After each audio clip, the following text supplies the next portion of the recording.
Assalamualaikum warahmatullahi wabarakatuh. Jumpa lagi di Vira Bahasa Channel. Bagaimana kabar sahabat Vira Bahasa kali ini? Semoga kita senantiasa dalam lindungan Allah Subhanahu wa taala dan selalu diberikan kesehatan.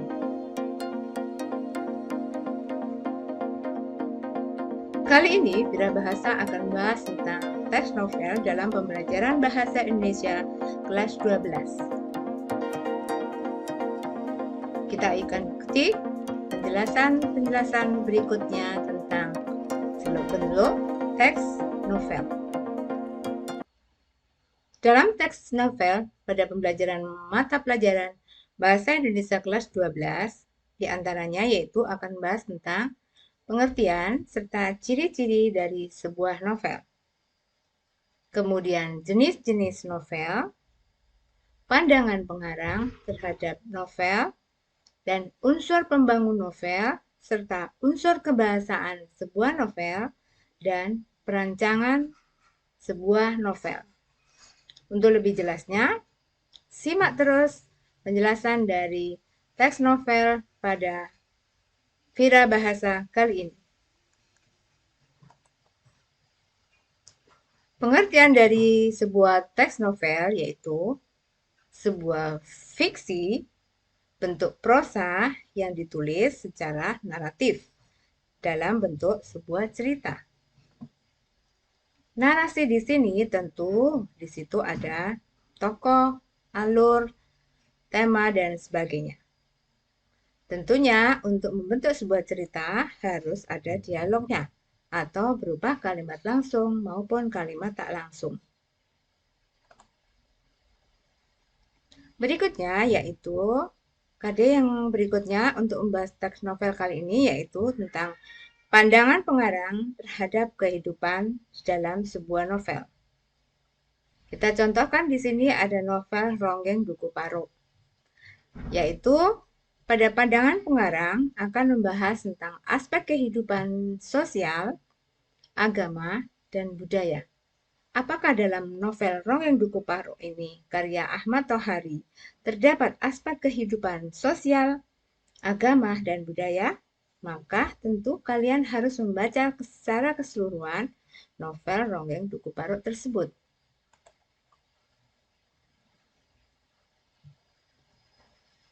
Kemudian, untuk menafsirkan pandangan pengarang terhadap kehidupan di dalam novel Ronggeng Duku Paro misalnya, maka akan munculnya penafsiran pandangan tersebut, yaitu bahwa novel Ronggeng Duku Paro merupakan novel yang sering dicap sebagai novel berwarna lokal atau kedaerahan di daerah tersebut, yaitu sebuah desa yang terpencil, miskin, dan kering yang berada di daerah Paro,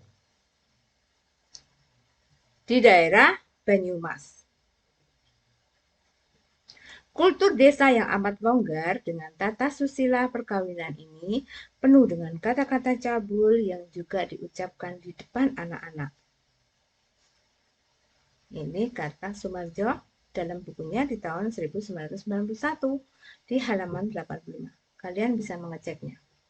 Untuk lebih jelasnya, tentu kalian harus membaca secara keseluruhan novel Ronggeng Duku Paro mulai awal hingga akhir, sehingga akan menemukan aspek kehidupan sosial, agama, dan budaya.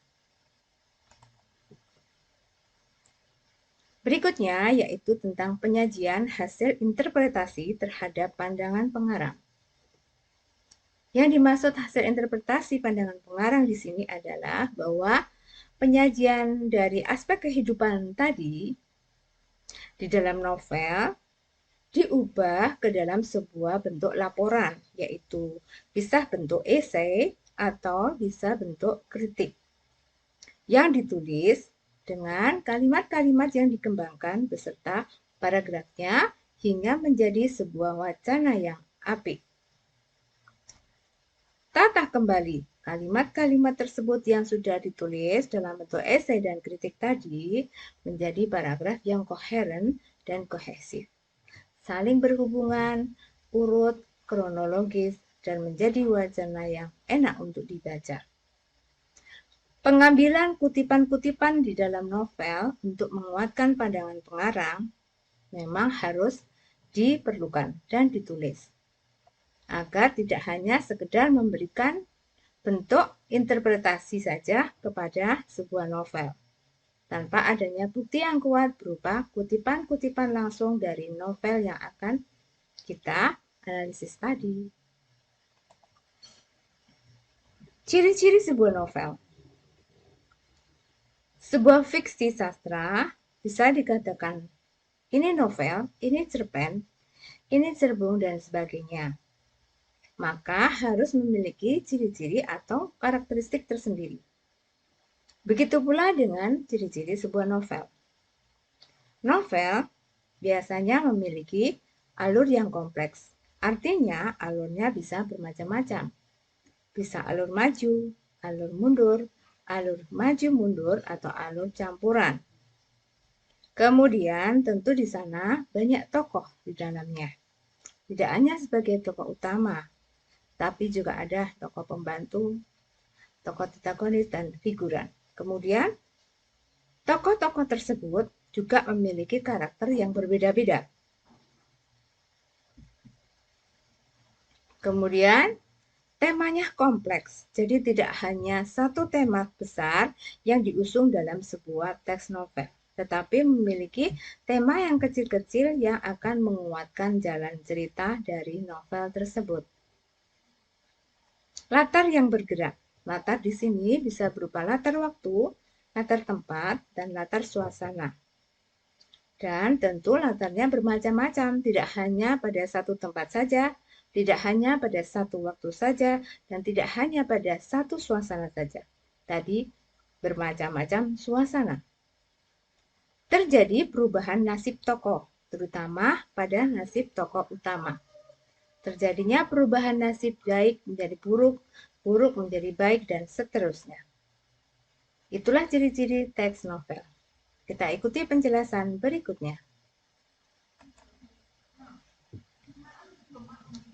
Unsur pembangun dalam sebuah novel yaitu unsur intrinsik dan unsur ekstrinsik. Unsur intrinsik yaitu unsur-unsur yang secara langsung membangun sebuah cerita menjadi terwujud. Di antaranya ada tema, penokohan, alur, sudut pandang, latar, dan amanat. Tema penokohan dan sebagainya ini adalah unsur-unsur yang sangat membangun pada sebuah novel, terwujudnya sebuah novel. Sedangkan untuk unsur ekstrinsik, yaitu unsur yang tidak secara langsung mempengaruhi keutuhan sebuah novel. Nah, apa saja unsur ekstrinsik tersebut? Kita lihat penjelasan berikutnya. Nah, ternyata unsur ekstrinsik di dalam sebuah novel ada beberapa juga, yaitu biografi pengarang. Bagaimana seorang pengarang yang memiliki latar belakang ikut memengaruhi jalannya sebuah cerita. Situasi dan kondisi pada saat itu, baik secara langsung maupun tidak, ikut memengaruhi juga jalan cerita dari novel tersebut. Misalnya, saat ini terjadi pandemi COVID, tentu situasi dan kondisinya akan mengambil tema tentang pandemi COVID tersebut. Nilai-nilai dalam sebuah cerita teks novel tentu sama dengan bentuk karya sastra lainnya, yaitu ada nilai moral, nilai sosial, nilai budaya, dan nilai estetika. Sehingga unsur ekstrinsik yang membangun dalam sebuah novel akan terasa lebih hidup, selain tentunya ada unsur intrinsik di dalamnya. Gaya bahasa. Di sini adalah KD-nya yaitu aspek kebahasaan dalam teks novel. Pada intinya, pada sebuah novel tentu ada gaya bahasa atau majas yang muncul di dalam kalimat per kalimat dalam wacana teks novel. Ada majas perbandingan, ada majas pertautan, ada majas pertentangan, ada majas penegasan, dan ada majas perulangan. Nah, bagaimana dengan majas-majas tadi? Bagaimana ciri-cirinya? Nanti kita bisa lihat dengan kesesuaian dari kalimat yang muncul yang memiliki gaya bahasa pada aspek kebahasaan teks novel. Untuk jenis-jenis novel, tentu terbagi dalam berdasarkan kriteria tertentu. Salah satunya yaitu berdasarkan kebenaran sebuah cerita. Ada novel fiksi, ada novel non-fiksi. Novel fiksi biasanya populer seperti Andrea Hirata, itu novel-novelnya fiksi. Kemudian kalau novel non-fiksi bisa termasuk novel sejarah, misalnya Majapahit. Itu termasuk novel non-fiksi, seperti yang sudah kita bahas pada teks cerita sejarah yang lalu. Kemudian berdasarkan genre, jenis novel juga ada beberapa. Di antaranya ada romantis, fiksi ilmiah, misteri, horor, komedi, dan inspiratif. Novel-novel sekarang memiliki jenis yang berbeda-beda sesuai dengan keinginan atau minat pembacanya. Kita tinggal memilih jenis novel yang kita senangi. Apakah romantis, apakah humoris, horor, komedi, dan seterusnya. Kemudian ada juga yang berdasarkan isi dan tokohnya, yaitu novel teen lead, chick lit, sang lead, dan novel dewasa. Novel anak-anak maksudnya, novel remaja, kemudian novel dewasa, dan novel untuk orang tua biasanya juga akan muncul pada jenis isi dan tokoh tersebut. Nah, untuk KD yang paling akhir dalam sebuah teks novel pada pembelajaran bahasa Indonesia kelas 12, yaitu perancangan sebuah novel atau novelet. Novelet itu lebih pendek daripada novel. Yang pertama yang harus kalian lakukan yaitu adalah menentukan tokohnya dulu. Siapa tokoh yang akan saya pakai untuk tulisan novelet kita kali ini? Misalnya ada si Fulan, ada si Kumis, atau yang lainnya. Kemudian berikutnya yaitu mengurutkan alur cerita. Kita mau menggunakan alur cerita yang mana? Maju, mundur, atau maju mundur? Terserah kamu sesuai dengan isi cerita. Mengembangkan ide cerita, tentu sebelumnya kita harus membuat outline atau kerangka berpikir apa saja yang akan kita tulis nanti pada sebuah novel tersebut. Nah, setelah kita menulis kerangka berpikir, maka untuk pengembangan idenya akan lebih mudah dan lancar. Berikutnya, tentu tak kalah pentingnya yaitu memerhatikan isi dan kebahasaan sebuah cerita. Apakah isinya sudah urut, sudah koheren dan koherensi, dan kebahasaannya juga sudah memenuhi majasnya, gaya bahasanya. Dan yang terakhir yaitu memberikan judul yang menarik. Terkadang ada juga penulis yang menuliskan judul di awal sebelum menulis isi kerangka, berpikir, dan isi secara keseluruhan sebuah novel. Terkadang ada juga penulis yang menuliskan judul di akhir tulisannya. Nah, kalian biasanya menginginkan yang mana? Di awal atau di akhir judul? Itu terserah kalian nantinya. Oke, subscribe. Jangan lupa channel Vira Bahasa dan bunyikan loncengnya.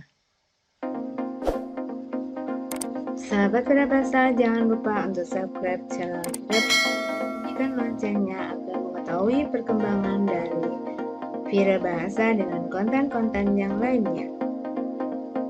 Bagaimana setelah penjelasan dari teks novel tadi? Mungkin kalian sudah mulai memiliki imajinasi untuk mulai menuliskan sebuah teks novel. Saya berharap dari penjelasan ini maka akan muncul novelis-novelis Indonesia terkenal yang terdiri dari nama-nama kalian sebagai novelis-novelis hebat dan terkenal. Semoga dengan penjelasan ini, pembelajaran bahasa Indonesia dengan materi teks novel bisa kita lampaui dengan baik. Terima kasih atas perhatiannya, sahabat Vira Bahasa. Dan saya akhiri, wassalamualaikum warahmatullahi wabarakatuh.